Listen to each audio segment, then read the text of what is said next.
வணக்கம் ஃப்ரெண்ட்ஸ், நம்ம இந்த வீடியோவில் பார்க்க போகிறது சயின்ஸ் ஷார்ட் நோட்ஸ் அப்படிங்கிற டாப்பிக்கில் செயற்கை உரங்கள் அப்படிங்கிறத பார்க்க போகிறோம். ஸோ செயற்கை உரங்களில் இருக்கக்கூடிய வகைகள், அந்த வகைகளுக்கு எடுத்துக்காட்டு என்ன அப்படிங்கிறது ரொம்ப ரொம்ப ரொம்ப இம்பார்ட்டண்டான ஒரு டாபிக். ஏன்னா உரங்கள் இல்லாமல் கேட்காம எந்த ஒரு எக்ஸாமுமே நடக்காதுன்னு சொல்லலாம். ஸோ ரயில்வே எக்ஸாம் ஆகட்டும், அதே மாதிரி நம்ம டிஎன்பிஎஸ்சி போலீஸ் எக்ஸாமில் கண்டிப்பாக உரங்கள்லேருந்து ஒரு கொஷின் கேட்டுருவாங்க. ஒன்று இயற்கை உரங்கள் சம்மந்தமாக கேட்பாங்க, இல்லைன்னா செயற்கை உரங்கள் சம்மந்தமாக கேட்பாங்க. ஸோ இதில் நம்ம பார்க்க போகிறது செயற்கை உரங்கள். செயற்கை உரங்கள்ங்கிறது நம்மளாக தயாரிக்கக்கூடியது. ஓகேவா?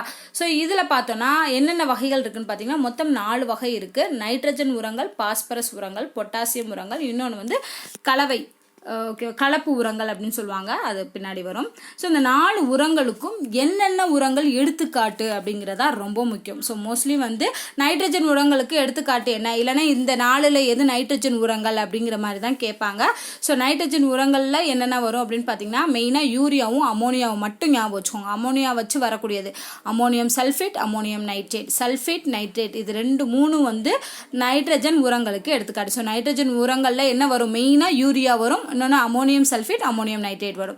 அடுத்து பாஸ்பரஸ் உரங்கள். ஸோ பாஸ்பரஸ் உரங்கள் எல்லாமே பாஸ்பேட்னு முறியக்கூடியது. ஸோ அதனால இது ஈஸியாக ஞாபகம் வச்சுக்கலாம். தனி super phosphate, triple super phosphate. So பாஸ்பேட்னு முடிஞ்சுன்னா அது பாஸ்பரஸ் உரங்கள் அப்படின்னு சொல்லி ஞாபகம் வச்சுக்கலாம். அடுத்து பொட்டாசியம் உரங்களுக்கு இன்னொரு பேர் வந்து சாம்பல் சத்து நிறைந்த உரங்கள் அப்படின்னு சொல்லுவாங்க. ஸோ கேட்கலாம், சாம்பல் சத்து நிறைந்த உரங்கள் எது அப்படின்னு கேட்டாங்கன்னா பொட்டாசியம் உரங்கள் அப்படிங்கிறத ஞாபகம் வச்சுக்கோங்க. பொட்டாசியம் உரங்கள் எல்லாமே பொட்டாசியம்னு ஆரம்பிக்கும். ஸோ அதனால அதையும் ஈஸியாக ஞாபகம் வச்சுக்கலாம். Potassium nitrate, potassium chloride. So இதில் நீங்கள் ஞாபகம் வச்சுக்கிறது எதுன்னு பார்த்தீங்கன்னா இந்த நைட்ரஜன் உரங்கள் மட்டும்தான். ஏன்னா அதில் தான் அமோனியம் சல்ஃபேட், அமோனியம் நைட்ரேட்லாம் வருது, யூரியா வருது. ஸோ அதனால் அதை மட்டும் ஞாபகம் வச்சுக்கோங்க. அடுத்து ஃபைனலாக பார்த்தீங்கன்னா கலப்பு உரங்கள். கலப்பு உரங்கள்ங்கிறது இந்த நைட்ரேட், பாஸ்பேட், அமோனியா இதெல்லாம் சேர்ந்து வரக்கூடிய, மிக்ஸ் ஆகி வரக்கூடிய உரங்கள். So nitrate phosphate, ammonium phosphate, di ammonium phosphate. So DAP உரம்னு சொல்லுவாங்க. டிஏபிக்கு என்ன எக்ஸ்பான்ஷன் பார்த்தீங்கன்னா டினா டை, ஏனா அமோனியம், பீனா பாஸ்பேட், டை அமோனியம் பாஸ்பேட் அப்படிங்கிறது. ஸோ மோஸ்ட்லி என்ன பண்ணுவாங்கன்னா கலப்பு உரங்களுக்கு எடுத்துக்காட்டு வந்து டை அமோனியம் பாஸ்பேட்னு கொடுக்காம டிஏபின்னு சொல்லி ஷார்ட்டாக கொடுத்துருவாங்க.